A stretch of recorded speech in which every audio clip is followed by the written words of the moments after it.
아, 이거 왜 이렇게 안 꽂히는 거야? 어? 아...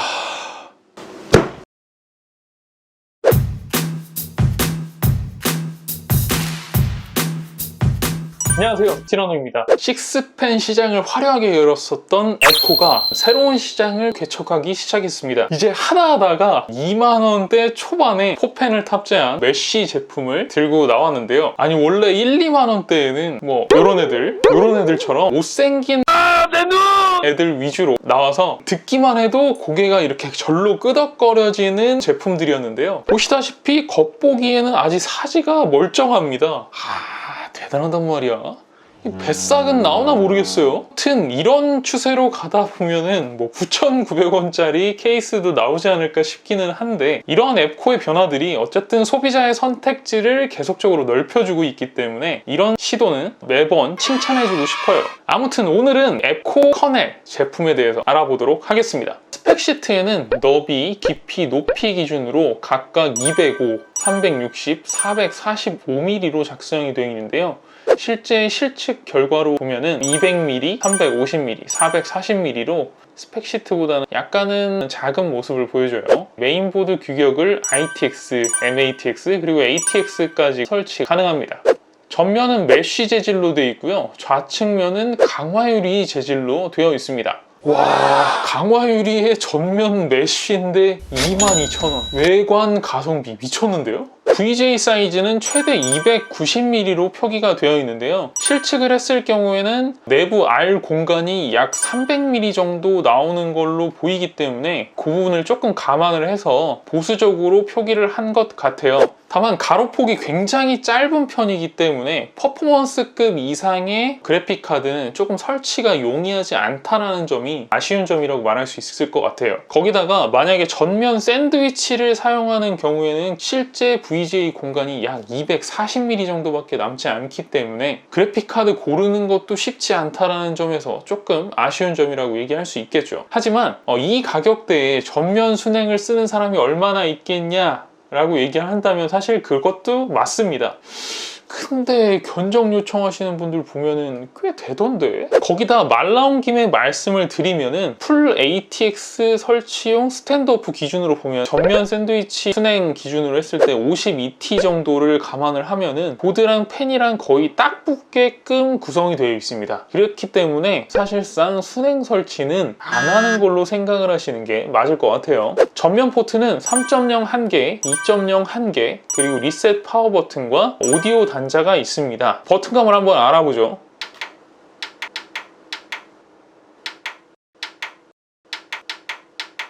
말씀 안 드려도 리셋 버튼이 왜 이런 식으로 돼 있으면 안 되는지는 여러분들이 더 잘 아실 거예요. 상단이기 때문에 여기다가 물건들을 올려놓고 그런 일들이 굉장히 자주 있는데요. 잘못 눌려서 딸깍하고 리셋 버튼이 눌러버린다라고 한다면 작업을 하고 있던 거라든지 게임을 하고 있던 도중에 이런 상황을 맞이하게 되면은 컴퓨터를 발로 차거나 아니면 샷건을 치실 수도 있는 상황이 벌어질 수도 있거든요.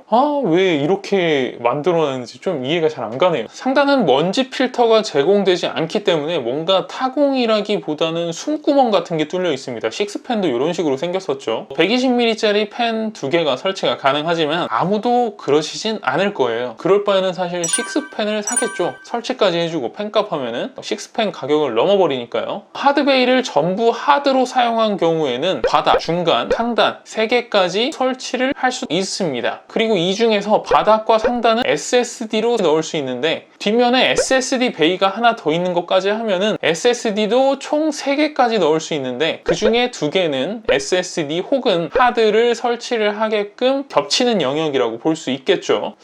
그나저나 이 SSD 베이 재질은 이게 뭡니까 이게? 플라스틱입니다. CPU 쿨러 높이는 최대 160mm까지 지원인데 지금 재본 결과 스탠드오프까지 거리가 170mm 정도 나오기 때문에 PCB 기판, 소켓, CPU 올라간다라고 하면은 적정한 높이일 것 같습니다. 파워 서플라이 규격은 하드베이가 원래 자리에 있을 때 기준으로 18cm 정도 나오는데 스펙시트에는 170mm까지 설치가 가능하다고 되어 있거든요. 이거는 오버입니다. 180mm 정도 나오는 파워 서플라이 자리라고 한다면 140mm짜리 그냥 기본 파워를 써야지 자리가 나온다, 이렇게 생각하실 수 있어요. 스펙시트에는 라디에이터가 전면에 240까지 그리고 상단에 120mm, 그리고 뒷면에 120mm가 설치 가능하다라고 되어 있는데 최상단부터 스탠드오프까지의 거리가 약 3.5cm예요. 이거는 램이든 메인보드 상단에 달려있는 방열판에든 걸릴 수 있는 여지가 분명하기 때문에 상단에는 설치가 안 된다라고 생각을 하시는 게 맞을 것 같고요. 자, 전면에도 사실 하드베이를 제외하고 나면 240mm 설치할 수 있습니다. 하지만 전 분명히 말렸습니다. 팩시트를 믿고 구매를 하셔서 설치를 감행을 하시다가 누군가 멱살을 잡고 싶은 생각이 드신다? 그러면 일단 그건 제가 아닌 겁니다. 자, 마지막으로 하이라이트입니다. 파워 덮개가 없어요. 그것 때문인지 뭐랄까 전체적인 디자인 완성도가 두세 단계 이상 추락을 한 듯한 느낌이 듭니다. 그나마 지금은 조립을 안 했는데도 이 정도로 보인다라고 한다면 선이 널러다니면 안 봐도 뻔하겠죠? 컴퓨터 안에 뱀 두세 마리가 또알이 틀고 있는 느낌일 거라서 볼 때마다 시겁시겁 하실 거예요.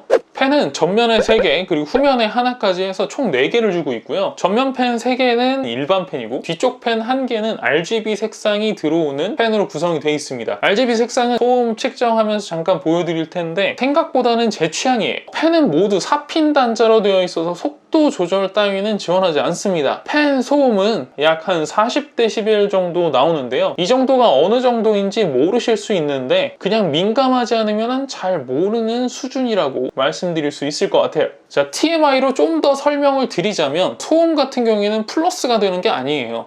가령 예를 들어서 케이스에서 40dB의 소음을 발생을 시키고 CPU 쿨러에서 40dB의 소음을 발생시킨다고 가정을 했을 때 40dB, 40dB 합쳐서 80dB의 소음이 발생되는 게 아니고요. 일반적으로는 큰 소음에 작은 소음이 묻혀서 들어간다 라고 생각을 하시는 게 맞습니다. 무슨 말인지 모르시겠으면 사실상 40dB 소음의 이상을 발생시키는 CPU 부품이 있을 가능성이 매우 크기 때문에 이 케이스는 별로 시끄럽지 않다라는 거죠. 샤시는 그냥 얘기할 거리가 별로 없습니다. 이 가격대에 좋은 샤시를 원하면 약간 도둑놈 심보죠. 사실 샤시에서는 싼 티가 나는 편입니다. 메인보드 장착부 기준으로 보셨다시피 0.51T고요. 뒷판 기준으로 0.47T, 강화유리는 3.86T가 나오고 있습니다. 제 손에 좀 수전증이 있고 쓰고 있는 장비에 허접함이 있기 때문에 오차가 있을 수 있습니다. 강화유리 손잡이는 고무 바킹도 없이 그냥 딱 아크릴 옆판 손잡이처럼 그렇게 생겼습니다. 조립성 측면에서 뒷공간은 1.5cm를 주는데요. 이 정도면 사실 상당히 공간적인 여유가 있는 편이죠. 근데 그건 파워 덮개가 있을 때 얘기입니다. 나머지 선들을 안 보이게끔 전부 뒤쪽에다 펴서 짱박을 생각을 하신다라고 한다면 상당히 빡셀 수 있어요. 벌써 속이 안 좋은 느낌입니다. 하단부는 피트하게 맞춰진 먼지 필터와 SSD 하드베이를 고정하기 위한 볼트 홀이 있어요. 특별할 건 없고요. 자, 가격은 7월 21일 다나와 현금 기준 22,000원, 카드가 기준 22,500원입니다.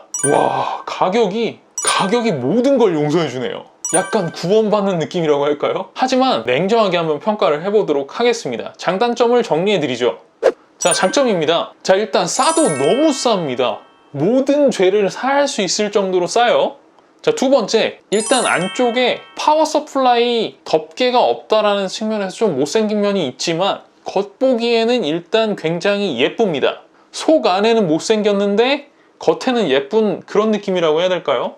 자, 순행만 안 쓴다라고 하면은 굉장히 쓸만한 확장성을 가지고 있다 라는 것도 장점이라고 보실 수 있을 것 같아요. 마지막으로 에코 거답지 않게 나름 정숙합니다.